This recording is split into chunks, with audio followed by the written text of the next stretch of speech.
Ang pista ay tradisyon nating mga Pilipino, isa itong pagdiriwang na ipinapasa mula sa nakaraan.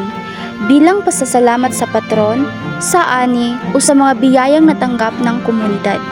Sa pista, makikita natin hindi lamang ang kasiyahan at makukulay na dekorasyon, kundi ang puso ng bayan, ang pagkakaisa, pagtutulungan at pagmamalasakit sa isa't isa. Sa bawat pista, ramdam mo ang bayanihan. Ang mga tao, bata man o matanda, ay nagtutulungan sa paghahanda ng pagkain, dekorasyon at mga programa. Makukulay ang palamuti, masasarap ang pagkain at masigla ang musika at sayawan. Pero higit pa rito, makikita ang tunay na diwa ng pagkakaisa ng komunidad. Dito rin natin nakikita ang ating kultura sa pamamagitan ng wika. Ang mga awit, kwento, pagbati at panalangin na ginagamit sa bawat selebrasyon.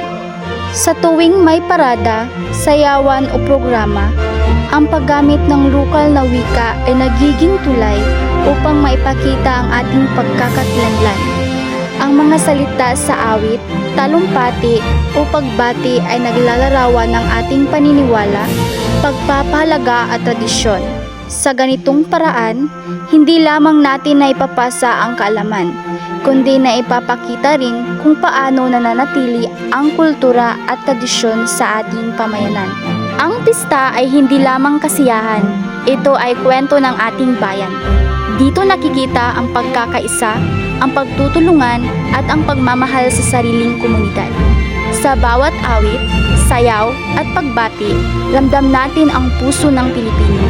Mapagmalasakit, masayahin at may pagpapahalaga sa tradisyon. Kaya naman, ang pista ay higit pa sa simpleng selebrasyon. Ito ay isang patunay kung paano ang wika ay nagsisilbing tulay upang ipreserba, ipagdiwang at maipamana ang ating kultura, tradisyon at pagkakaisa sa pamayanan.